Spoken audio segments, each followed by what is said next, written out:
Parvati, phone ಯಾರ್ದು ಅಂತ ನೋಡಮ್ಮ. ಹಾ.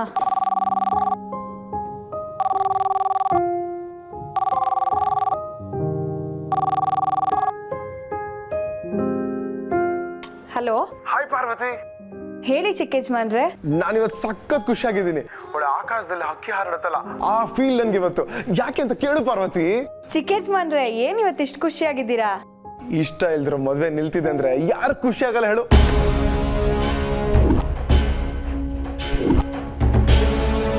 ಇವತ್ತು ನನ್ನ ಪ್ಲಾನ್ ಸಕ್ಸಸ್ ಆಗುತ್ತೆ. ಈ ಎಂಗೇಜ್ಮೆಂಟ್ ಡಮಾರ್ ಆಗುತ್ತೆ. ಈಗ ದಿಶಾ ನಮ್ಮ ಮನೆಗೆ ಎಂಗೇಜ್ಮೆಂಟ್ ನಿಲ್ಸ್ಬೇಕು ಅಂತ ಅವ್ರ ಅಮ್ಮನ ಕರ್ಕೊಂಡ್ ಬರ್ತಾ ಇದ್ದಾಳೆ. ಅಲ್ಲಿ ಏನ್ ನಡೆಯುತ್ತೆ ಅಂತ ಪಿನ್ ಟು ಪಿನ್ ನನ್ಗೆ ಹೇಳ್ಬೇಕು. ಓಕೆನಾ? ಓಕೆ ಓಕೆ, ಬಾಯ್ ಬಾಯ್ ಬಾಯ್ ಬಾಯ್ ಬಾಯ್. ಚಿಕ್ಕ ಯಜಮಾನ್ರೆ,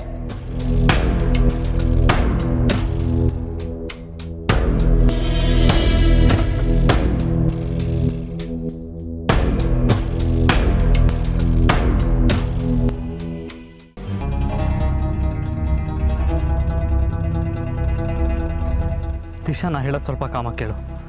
ನಿಮ್ಮ ರೆಸ್ಟೋರೆಂಟಲ್ಲಿ ನಡೆದಿದ್ದ ಘಟನೆ ನನಗೆ ಗೊತ್ತಾಗಿದೆ. ಅದರಿಂದ ನಿನಗೆ ಎಷ್ಟು ಹರ್ಟ್ ಆಗಿದೆ ಅಂತ ನನಗೆ ಗೊತ್ತು. ಆ ವಿಷಯ ಕೇಳಿದಾಗಿಂದ ನಾನು ತುಂಬ ಅಪ್ಸೆಟ್ ಆಗಿದ್ದೀನಿ. ಸದ್ಯ ದೊಡ್ಡ ಯಜಮಾನ್ರು ದಿಶಾ ಅಮ್ಮವ್ರನ್ನ ತಡೆದಿದ್ದಾರೆ. ಫೋನಲ್ಲಿ ಕೇಳಿನೇ ನೀವು ಇಷ್ಟೊಂದು ಅಪ್ಸೆಟ್ ಆಗಿರ್ಬೇಕಾದ್ರೆ ನಿಮ್ಮ ತಮ್ಮನ ಕೃಷ್ಣ ಲೀಲೆನ ನಾನು ಲೈವ್ ಆಗಿ ನೋಡಿದ್ದೀನಿ. ನಾನು ಎಷ್ಟೊಂದು ಅಪ್ಸೆಟ್ ಆಗಿರ್ಬೋದು. Just imagine. I just hate him ಆದಿ. ಅವ್ನ ಹೆಸರು ಕೇಳಿದ್ರೆ ನನ್ನ ಮೈ ಎಲ್ಲ ಉರಿಯುತ್ತೆ. ನಮ್ಮ ರೆಸ್ಟೋರೆಂಟ್ ಲೇಡಿ ಸರ್ವೆಂಟ್ ಜೊತೆ ಪಬ್ಲಿಕ್ ಆಗಿ ಫ್ಲರ್ಟ್ ಮಾಡ್ತಾ ಇದ್ದಾನೆ. ಅವ್ನಿಗೆ ಎಷ್ಟು ಧೈರ್ಯ! ನನಗೆ ಈ ಥರ ಅವಮಾನ ಮಾಡೋದಕ್ಕೆ ಅವ್ನಿಗೆ ಎಷ್ಟು ಧೈರ್ಯ!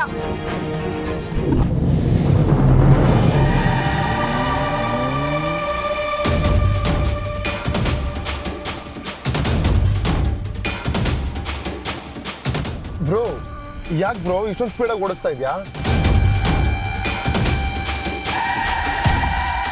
ಬ್ರೋ ಬ್ರೋ ಏನಾಯ್ತು ಬ್ರೋ? ಎಲ್ಲಿ ಕರ್ಕೊಂಡು ಹೋಗ್ತಿದ್ದೆ ನನ್ನ? ಯಜಮಾನ್ರೆ, ನಿಧಾನಕ್ಕೆ ಓಡಿಸಿ.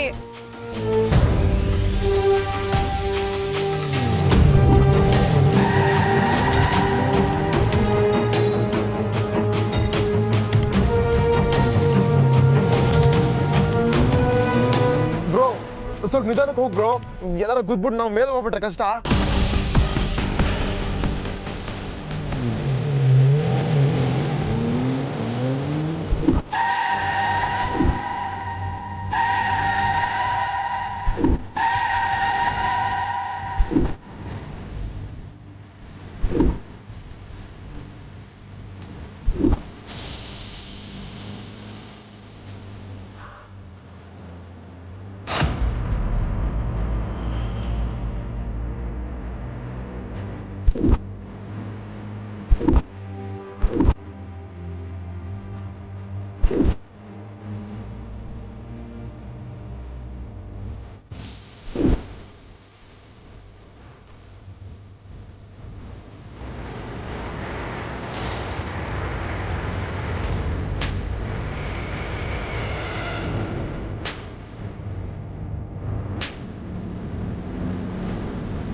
ಯಾಕೆ ಹೊಡಿತಿರೋ ನನಗೆ? ಬ್ರೋ ಪಾರ್ವತಿ, ಯಾಕೆ ಹೊಡಿತಿರೋ ಪಾರ್ವತಿ?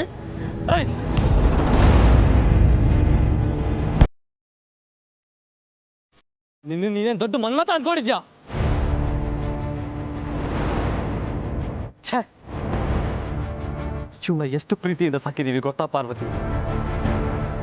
ಕಷ್ಟ ಅಂದ್ರೆ ಏನು ಅಂತ ಗೊತ್ತಾಗದೇ ಇರೋ ಥರ ಸುಖದ ಸುಪ್ಪತ್ತಿಯಲ್ಲಿ ಬೆಳೆಸಿದೀವಿ. ಇವ್ನು ಏನೇ ತಪ್ಪು ಮಾಡಿದ್ರು ಮಗ ಅನ್ನೋ ಕಾರಣಕ್ಕೆ ಅಮ್ಮ ಕ್ಷಮಿಸ್ತಾ ಬಂದಿದ್ದಾರೆ. ಹುಟ್ಟ ಅಣ್ತಮ್ಮಂದ್ರು ಬೆಳೀತಾ ದಾಯಾದಿಗಳು ಅಂತ ಹೇಳ್ತಾರೆ. ಆದರೆ ನಾನು ಇವನು ಹುಟ್ಟಿದಾಗಿಂದ ಇಲ್ಲಿವರೆಗೂ ಇವನಿಗೇನು ತೊಂದರೆ ಆಗದೆ ಇರೋ ಥರ ನೋಡ್ಕೊಂಡಿದ್ದೀನಿ. ಇವನು ಪ್ರತಿ ಸತಿ ಯಾವ್ದಾದ್ರು ಪ್ರಾಬ್ಲಮ್ ಅಲ್ಲಿ ಸಿಕ್ಕಾಕೊಂಡಾಗ ನಾನು ಹೋಗಿ ಸೇಫ್ ಗಾರ್ಡ್ ಮಾಡಿದ್ದೀನಿ. ಅಪ್ಪ ಅಮ್ಮ ನಾನು ಇವನಿಗೆ ಕೊಟ್ಟಿದ್ದ ಪ್ರೀತಿಗೆ, ಇವನ್ ಮೇಲೆ ಇಟ್ಟಿದ್ದ ನಂಬಿಕೆಗೆ ಇವನ್ ಪ್ರತ್ಯಾಗ ಕೊಟ್ಟಿದ್ದೇನು? ಅವಮಾನ, ನೋವು. ಈ ಎಂಗೇಜ್ಮೆಂಟ್ ನಿಲ್ಸಕ್ಕೆ ಏನೇನು ನಾಟಕ ಆಡಿದೆ ಅಂತ ನೀನು ಪಾರ್ವತಿ ಹತ್ರ ಹೇಳುವಾಗ ನಾನು ಇಂಟರ್ಕಾಮಲ್ಲಿ ಕೇಳಿಸ್ಕೊಂಡೆ.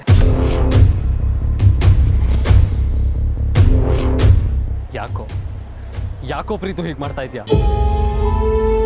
ಚಿಕ್ಕಂದಿನಿಂದ ನೀನ್ ಮಾಡಿದ ತಪ್ಪನ್ನೆಲ್ಲ ನನ್ನ ಮೇಲೆ ಹಾಕೊಂಡು ನಿನ್ ಬೆನ್ನ ಹಿಂದೆ ನಿಂತು ನಿನ್ನ ಕಾಪಾಡಿದ್ದೇ ತಪ್ಪಾಗೋಯ್ತಾ? ಕೊಟ್ಟ ಸಲಿಗೆನೆ ಇವಾಗ ನಿನ್ನ ಹತ್ರ ಈ ತರ ಚೀಪ್ ಗಿಮಿಕ್ಸ್ ಮಾಡಿಸ್ತಾ ಇದೆಯಾ? Tell me. ಗೊತ್ತು ಬ್ರೋ, ನನ್ನ ಎಷ್ಟು ಲಕ್ಕಿ ಅಂತ ನಂಗೆ ಗೊತ್ತು.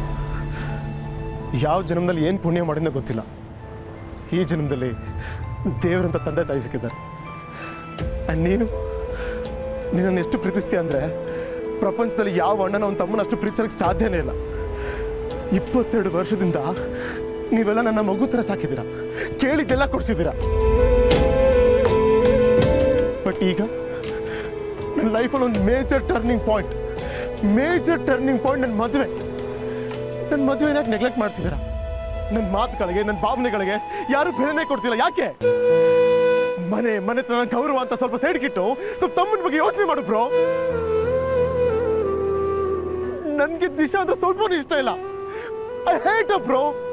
ಅವಳ ಮದುವೆ ಆದ್ರೆ ನನ್ನ ಲೈಫು ನರಕ ಬ್ರೋ. ಟ್ರಾಜಿಡಿ ಆಗ್ಬಿಡುತ್ತೆ ನನ್ನ ಲೈಫು. ಅದು ಹೇಗೋ ಟ್ರಾಜಿಡಿ ಆಗುತ್ತೆ. ಚಿನ್ನದ ಚಮಚನ ಬಾಯಲ್ಲಿಡ್ಸಿ ಬೆಳ್ಳಿ ತಟ್ಟೆಯಲ್ಲಿ ಊಟ ಮಾಡಿಸಿ ರಾಯಲ್ ಆಗಿ ಬೆಳೆಸಿದೀವಿ.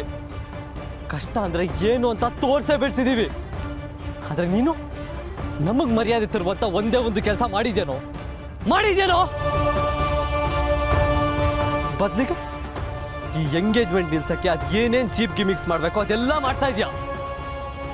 ಇದರಿಂದ ಅವಮಾನ ಆಗೋದು ಅರಸನ ಕೋಟೆ ಮನೆತನಕ್ಕೆ. ನಮ್ಮ ಮನೆತನ, ನಮ್ಮ ಮನೆಗೆ ಅವಮಾನ ಆದ್ರೆ ಈ ಆದಿತ್ಯ ಸಹಿಸಲ್ಲ ಅಂತ ನಿನಗೆ ಚೆನ್ನಾಗಿ ಗೊತ್ತು. ಪ್ರೀತು, ಒಂದು ಮಾತು ನೆನ್ಪಿಟ್ಕೋ, ನೀನು ಅಖಿಲಾಂಡೇಶ್ವರಿ ಮಗ ಅನ್ನೋದು ಒಂದೇ ಒಂದು ನಿನ್ನ ಐಡೆಂಟಿಟಿ. ದಿಶಾ ಕೂಡ ನಿನ್ನ ಮದುವೆ ಆಗಕ್ಕೆ ಒಪ್ಕೊಂಡಿರೋದು ಅದೇ ರೀಸನ್ಗೆ. ಏನು ತಲೆ ಹರಟೆ ಮಾಡ್ದೆ ದಿಶಾ ನಿನ್ ಮದುವೆ ಆಗ್ತಾ ಇದೆಯಾ ಅಷ್ಟೇ. ನೋ ಬ್ರೋ, ನಿನಗೋಸ್ಕರ ಬೇಕಾದ್ರೆ ಏನ್ ಬೇಕಾದ್ರೂ ಮಾಡ್ತೀನಿ.